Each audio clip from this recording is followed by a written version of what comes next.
Dielectrics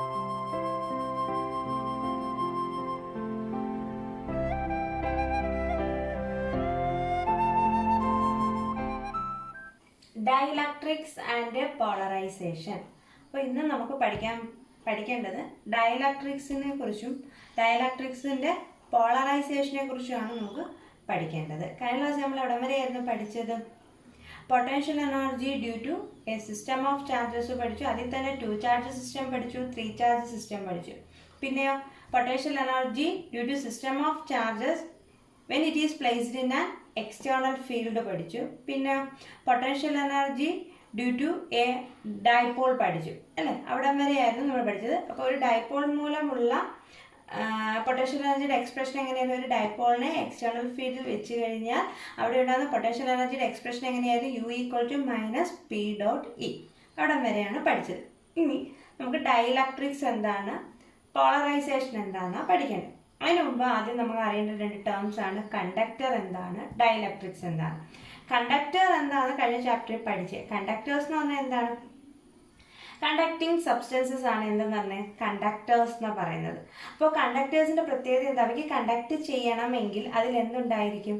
ധാരാളം free charge careers ഉണ്ട്. അപ്പോൾ കണ്ടക്ടേഴ്സിൽ ധാരാളം ഫ്രീ ചാർജ് കാരിയേഴ്സ് ഉണ്ട്.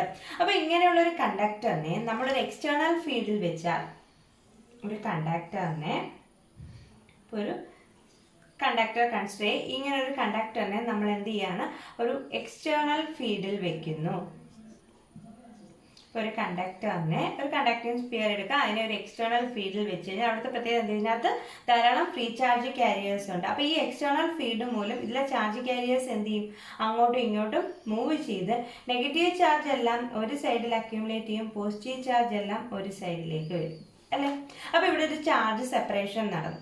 അപ്പോൾ ഇവിടെ ചാർജ് സെപ്പറേഷൻ ഉണ്ടെങ്കിൽ ഇതിനകത്തൊരു ഇലക്ട്രിക് ഫീൽഡ് ഉണ്ടാകുമല്ലോ. ആ ഇലക്ട്രിക് ഫീൽഡ് ഡയറക്ഷൻ എങ്ങനെയാണ്? എപ്പോഴും ഇലക്ട്രിക് ഫീൽഡ് ഡയറക്ഷൻ എന്ന് പറയുന്നത് പോസിറ്റീവിൽ നിന്നും നെഗറ്റീവിലേക്കാണ്. അപ്പോൾ ഇങ്ങനെയുള്ള ഇലക്ട്രിക് ഫീൽഡിനെ പറയുന്ന പേരാണ് ഇൻഡ്യൂസ്ഡ് ഇലക്ട്രിക് ഫീൽഡ് എന്ന് പറയും. അപ്പോൾ എന്താ പറഞ്ഞത്? കണ്ടക്ടേഴ്സിൽ ധാരാളം ഫ്രീ ചാർജ് കാരിയേഴ്സ് ഉണ്ട്. അതിനെ ഒരു എക്സ്റ്റേണൽ ഫീൽഡിൽ വെച്ച് കഴിഞ്ഞാൽ അവിടെ എന്ത് ചെയ്യും? ഫ്രീ ചാർജ് കാരിയേഴ്സ് മൂവ് ചെയ്തിട്ട് ചാർജ് സെപ്പറേഷൻ നടക്കും. അപ്പോൾ ചാർജ് സെപ്പറേഷൻ നടക്കുമ്പോൾ അതിനകത്തൊരു ഇലക്ട്രിക് ഫീൽഡ് ഇൻഡ്യൂസ് ചെയ്യും. അങ്ങനെ ഉണ്ടാകുന്ന ഇലക്ട്രിക് ഫീൽഡിന് പറയുന്ന പേരാണ് ഇൻഡ്യൂസ്ഡ് ഇലക്ട്രിക് ഫീൽഡ് എന്ന് പറയും.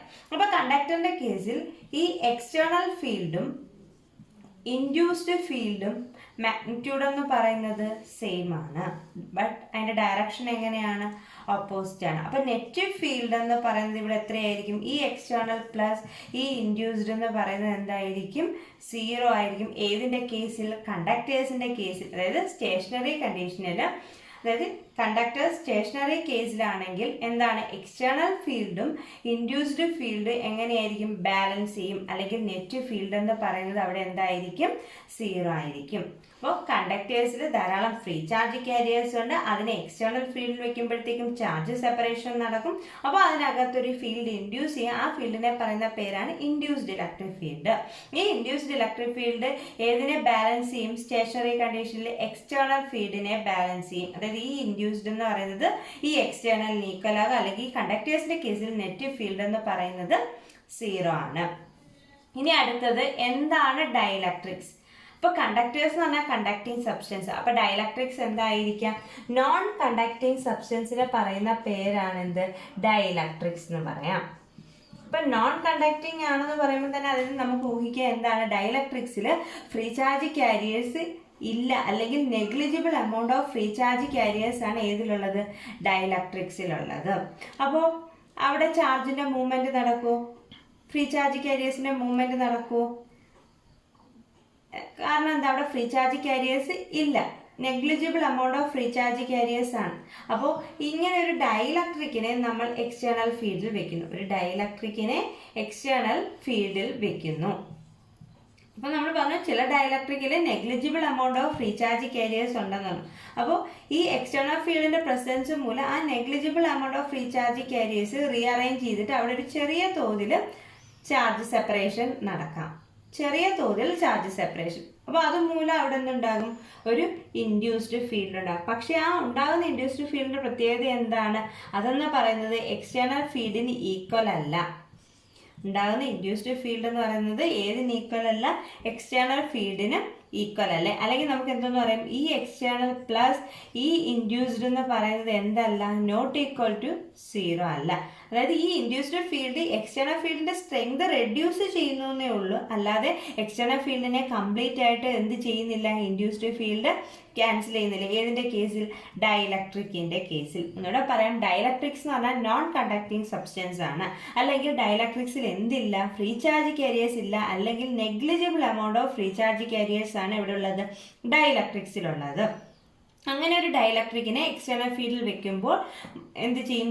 ആ negligible amount of charge carriers rearrange ചെയ്തിട്ട് ചെറിയ രീതിയിലൊരു ചാർജ് സെപ്പറേഷൻ നടക്കുക. അപ്പോൾ അതുമൂലം അവിടെ ഒരു ഇൻഡ്യൂസ്ഡ് ഇലക്ട്രിക് ഫീൽഡ് ഉണ്ടാകും. പക്ഷേ അതിൻ്റെ മാഗ്നിറ്റ്യൂഡ് എന്ന് പറയുന്നത് എക്സ്റ്റേണൽ ഫീൽഡിന് ഈക്വൽ അല്ല.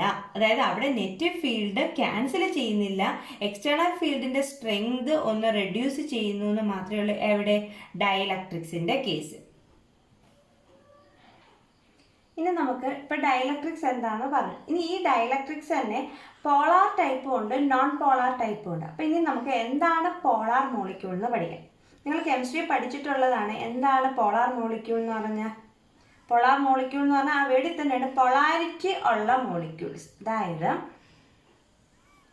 പോളാർ മോളിക്യൂൾസിൽ പൊളാരിറ്റി ഉണ്ടെന്ന് പറഞ്ഞാൽ എന്താണ്? പോസിറ്റീവ് ചാർജും നെഗറ്റീവ് ചാർജും സെപ്പറേറ്റ് ചെയ്ത് കാണപ്പെടും. അതായത് നെഗറ്റീവ് ചാർജിന്റെ സെന്ററും പോസിറ്റീവ് ചാർജിന്റെ സെന്ററും എന്താണ്? സെപ്പറേറ്റ് ചെയ്ത് കാണപ്പെടുകയാണെങ്കിൽ അങ്ങനെയുള്ള മോളിക്യൂൾസിനെ പറയുന്ന പേരാണ് എന്ത്? Polar molecules. അപ്പോൾ പോസിറ്റീവ് ചാർജിന്റെ സെന്ററും നെഗറ്റീവ് ചാർജിന്റെ സെന്ററും ഇവിടെ എന്ത് ചെയ്യുന്നില്ല? കോയിൻസൈഡ് ചെയ്യുന്നില്ല. അല്ലെങ്കിൽ നമുക്ക് പറയാം ഇവയ്ക്ക് എന്തുണ്ടെന്ന് പറയാം, ഒരു പെർമനന്റ് ഡൈപോൾ മൊമെന്റ് ഉണ്ട്. പെർമനന്റ് ഡൈപോൾ മൊമെന്റ് ഉണ്ടെങ്കിൽ അങ്ങനെയുള്ള മോളിക്യൂൾസിനെ പറയുന്ന പേരാണെന്ത്? Polar molecules. അപ്പോൾ പോളാർ മോളിക്യൂൾസിൽ പോസിറ്റീവ് ചാർജിന്റെയും നെഗറ്റീവ് ചാർജിന്റെയും സെന്റേഴ്സ് എന്ത് ചെയ്യുന്നില്ല? കോയിൻസൈഡ് ചെയ്യുന്നില്ല. അവയ്ക്ക് എന്തുണ്ട്? ഒരു പെർമനന്റ് ഡൈപോൾ മൊമെന്റ് ഉണ്ട്. എക്സ്റ്റേണൽ ഫീൽഡ് ആബ്സെന്റ് ആണെങ്കിലും അവിടെ എന്താണ്? അതിന്റെ രണ്ടിന്റെയും സെന്റേഴ്സ് സെപ്പറേറ്റ് ചെയ്തായിരിക്കും കാണപ്പെടുന്നത്. ഏതിന്റെ? പോസിറ്റീവ് ചാർജിന്റെയും നെഗറ്റീവ് ചാർജിന്റെയും സെന്റേഴ്സ് പോളാർ മോളിക്യൂളിൽ സെപ്പറേറ്റ് ചെയ്തായിരിക്കും കാണപ്പെടുന്നത്. പോളാർ മോളിക്യൂൾസിന് എക്സാമ്പിൾ ഒക്കെ നിങ്ങൾ കെമിസ്ട്രി പഠിച്ചിട്ടുള്ളതിലെയോ ഓർമ്മയുണ്ടോ? വാട്ടർ മോളിക്യൂൾ, HCl, NH3, ഇതെല്ലാം ഏതിന് എക്സാമ്പിൾ ആണ്? പോളാർ മോളിക്യൂൾസിന് എക്സാമ്പിൾ ആണ്. H2O, HCl, NH3 ഇവയെല്ലാം പോളാർ മോളിക്യൂൾസിന് എക്സാമ്പിൾ ആണ്. അതായത് ഇവയ്ക്ക് എന്തുണ്ട്? ഒരു പെർമനന്റ് ഡൈപോൾ മൊമെന്റ് ഉണ്ട്, അല്ലെങ്കിൽ അവിടെ എന്തുണ്ട്? പോസിറ്റീവ് ചാർജിന്റെയും നെഗറ്റീവ് ചാർജിന്റെയും സെന്റേഴ്സ് സെപ്പറേറ്റ് ചെയ്തായിരിക്കും കാണപ്പെടുന്നത്. അങ്ങനെയുള്ള മോളിക്യൂൾസിനെ പറയുന്ന പേരാണ് പോളാർ മോളിക്യൂൾസ്. അപ്പോൾ നമ്മൾ പറഞ്ഞു പോളാർ മോളിക്യൂൾസ് എന്ന് പറഞ്ഞാൽ എന്താന്ന് പറഞ്ഞു? പോസിറ്റീവ് ചാർജിന്റെ നെഗറ്റീവ് ചാർജിന്റെ സെന്റേഴ്സ് കോയിൻസൈഡ് ചെയ്യാത്ത മോളിക്യൂളിനെയാണ് എന്തെന്ന് പറഞ്ഞാൽ പോളാർ മോളിക്യൂൾ എന്ന് പറഞ്ഞു. എന്നിട്ട് എന്താ പറഞ്ഞു? പോളാർ മോളിക്യൂളിന് എന്ത് ഉണ്ടെന്ന് പറഞ്ഞു? ഒരു ഡൈപോൾ മൊമെന്റ് ഉണ്ടെന്ന് പറഞ്ഞു. അപ്പം നോക്കിക്കേ, ഇതൊരു പോളാർ മോളിക്യൂളിന്റെ കേസാണ് പറഞ്ഞത്. ഇലക്ട്രിക് ഫീൽഡിന്റെ ആബ്സെൻസ്, അതായത് ഇലക്ട്രിക് ഫീൽഡിന്റെ വാല്യൂ ഇവിടെ എന്താണ്? 0 ആണ്. അപ്പോൾ പോളാർ മോളിക്യൂളിൽ നോക്കിക്കേ, ഓരോന്നിനെയും നോക്കിക്കേ, ഇവിടെ പോസിറ്റീവ് ചാർജും ഈ മോളിക്യൂളിൽ ഓരോ ആറ്റംസിൻ്റെയും ഡൈപോൾ മൊമെന്റ് ആണ് കാണിച്ചേക്കുന്നത്. അപ്പോൾ നോക്കിക്കേ, ഇവിടെ പോസിറ്റീവും നെഗറ്റീവും ചാർജ് സെപ്പറേറ്റ് ചെയ്തിട്ടുണ്ട്. ഡൈപോൾ മൊമെന്റ് ഡയറക്ഷൻ എങ്ങനെയാണ്? ഇവിടെ ഡൈപോൾ മൊമെന്റ് ഡയറക്ഷൻ എപ്പോഴും നെഗറ്റീവിൽ നിന്ന് പോസിറ്റീവിലേക്കാണ്. ഇവിടെയോ നെഗറ്റീവിൽ നിന്നും പോസിറ്റീവിലേക്ക്. ഇവിടുത്തെ ഡയറക്ഷനോ നെഗറ്റീവിൽ നിന്നും പോസിറ്റീവിലേക്ക്, നെഗറ്റീവിൽ നിന്നും പോസിറ്റീവിലേക്ക് അല്ലേ? അപ്പോൾ ഡൈപോൾ ഒന്നിൻ്റെ ഡയറക്ഷൻ അപ്വേർഡ് ആണെങ്കിൽ മറ്റേതിൻ്റെ ഡയറക്ഷൻ എങ്ങനെയായിരിക്കും? ഡൗൺവേർഡ് ആയിരിക്കും. ഓരോ ഇൻഡിവിജ്വൽ ആറ്റവും കൺസിഡർ ചെയ്യുമ്പോൾ അതിനെന്തുണ്ട്?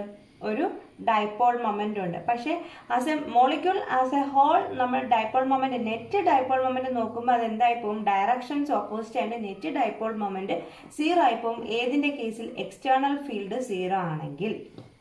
ഇൻഡിവിജ്വലി നോക്കുമ്പോൾ ഓരോന്നിനും എന്തുണ്ട്? ഡൈപോൾ മൊമെന്റ് ഉണ്ട്. പക്ഷേ ഓരോന്നിൻ്റെയും ഡൈപോൾ മൊമെന്റ് ഡയറക്ഷൻ എങ്ങനെയാണ്? Different direction. അപ്പോൾ നെറ്റ് ഡൈപോൾ മൊമെന്റ് എടുക്കുമ്പോഴേക്കും എക്സ്റ്റേണൽ ഫീൽഡിന്റെ ആബ്സെൻസിൽ നെറ്റ് ഡൈപോൾ മൊമെന്റ് എടുക്കുമ്പോഴേക്കും അതെന്തായി പോകും?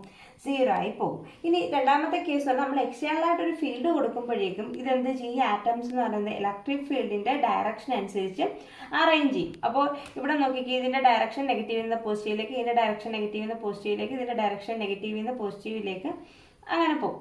അപ്പോൾ അവിടെ എന്ന് പറയുമ്പോൾ ഒരേ ഡയറക്ഷൻ. അപ്പോൾ ഇവിടെ എന്തുണ്ട്, ഒരു നെറ്റ് ഡൈപോൾ മൊമെന്റ് ഉണ്ട്. അപ്പോൾ ആദ്യത്തെ കേസിൽ എന്ന് പറഞ്ഞാൽ ഓരോന്നിനും ഇൻഡിവിജ്വലായിട്ടൊരു ഡൈപോൾ മൊമെന്റ് ഉണ്ട്.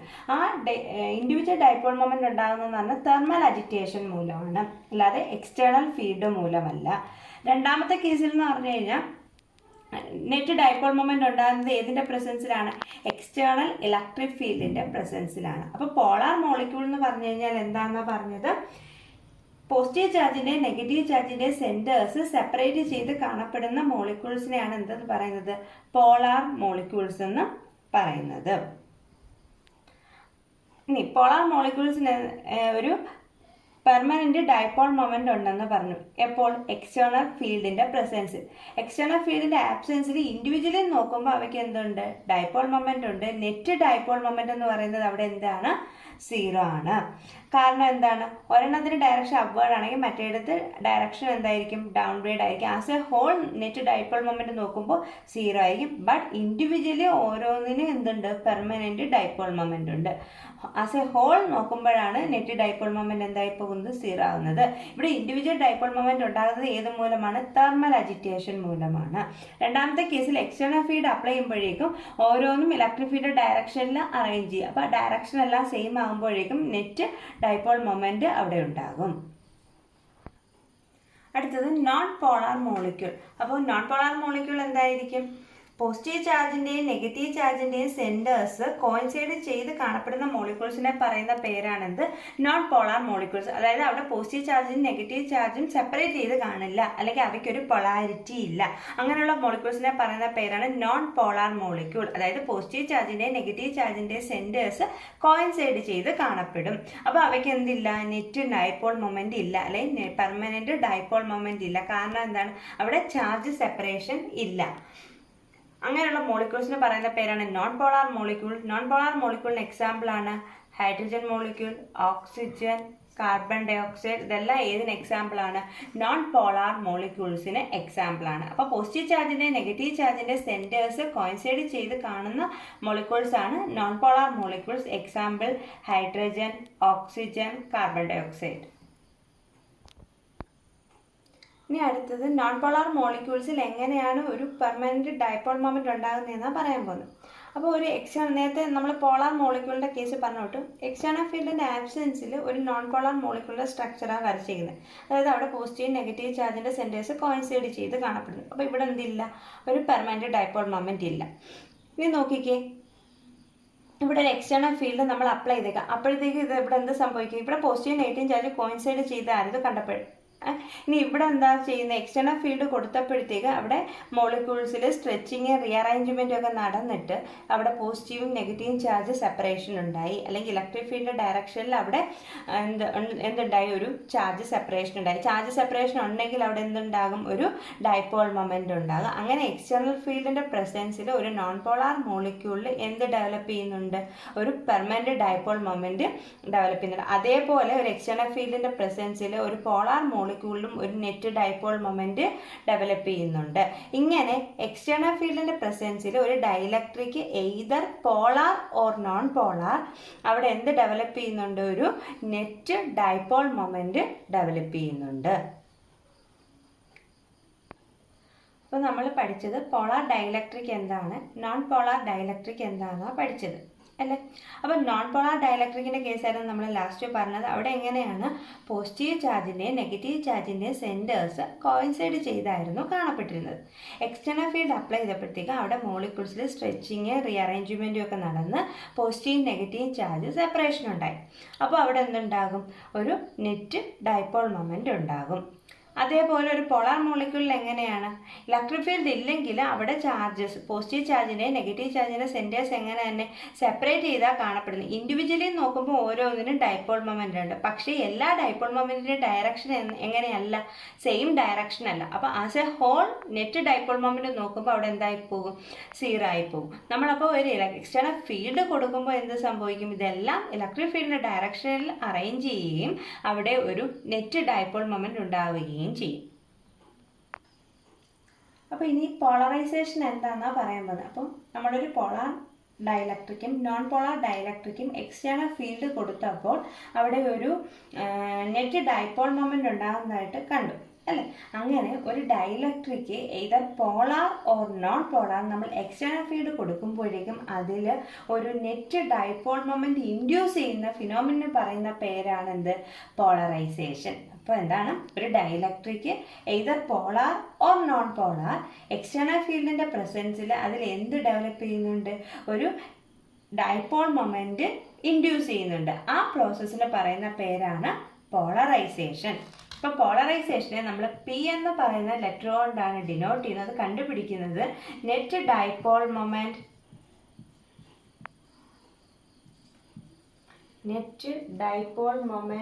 By volume. പോളറൈസേഷനെ പി എന്ന് പറയുന്ന ലെറ്റർ കൊണ്ടാണ് ഡിനോട്ട് ചെയ്യുന്നത്. അത് കണ്ടുപിടിക്കുന്നത് എങ്ങനെയാണ്? Net dipole moment by volume. എന്താണ് പോളറൈസേഷൻ എന്ന് പറഞ്ഞത്? ഡൈലക്ട്രിക് എന്ന് പറയുന്നത് either polar or non polar external ഫീൽഡിന്റെ പ്രസൻസിൽ അതിൽ എന്ത് ഇൻഡ്യൂസ് ചെയ്യുന്നുണ്ട്? ഒരു നെറ്റ് ഡൈപോൾ മൊമെന്റ് ഇൻഡ്യൂസ് ചെയ്യുന്നുണ്ട്. ആ പ്രോസസ്സിനെ പറയുന്ന പേരാണെന്ത്? പോളറൈസേഷൻ. ഇനി ഒരു ലീനിയർ ഐസോട്രോപിക് ഡൈലക്ട്രിക് ആണെങ്കിൽ, ഐസോട്രോപിക് എന്ന് പറഞ്ഞാൽ എന്താണ്? ഒരു മോളിക്യൂളിന്റെ പ്രോപ്പർട്ടീസ് എല്ലാ ഡയറക്ഷനിലും സെയിം ആണെങ്കിൽ അങ്ങനെയുള്ള മോളിക്യൂൾസിനെ പറയുന്ന പേരാണ് എന്ത്? Isotropic molecule. അപ്പോൾ ഒരു ലീനിയർ ഐസോട്രോപിക് ഡൈലക്ട്രിക്കിന്റെ കേസിൽ പോളറൈസേഷന്റെ പ്രത്യേകത എന്ന് പറഞ്ഞാൽ നമ്മൾ കൊടുക്കുന്ന എക്സ്റ്റേണൽ ഫീൽഡ് എങ്ങനെയാണോ അതനുസരിച്ച് തന്നെ ഏതും മാറും, പോളറൈസേഷനും മാറും. അല്ലെങ്കിൽ പോളറൈസേഷൻ പി എന്ന് പറയുന്നത് directly proportional to the applied field ആയിരിക്കും. പ്രൊപ്പോർഷണാലിറ്റി മാറ്റാൻ വേണ്ടി നമ്മളൊരു കോൺസ്റ്റന്റ് ഇൻട്രൊഡ്യൂസ് ചെയ്യുന്നത് P equal to chi E into E. അപ്പോൾ polarisation P equal to chi E into E. ഇനി കൈ ഇയെ പറയുന്ന പേരാണ് ഇലക്ട്രിക്കൽ സസെപ്റ്റിബിലിറ്റി.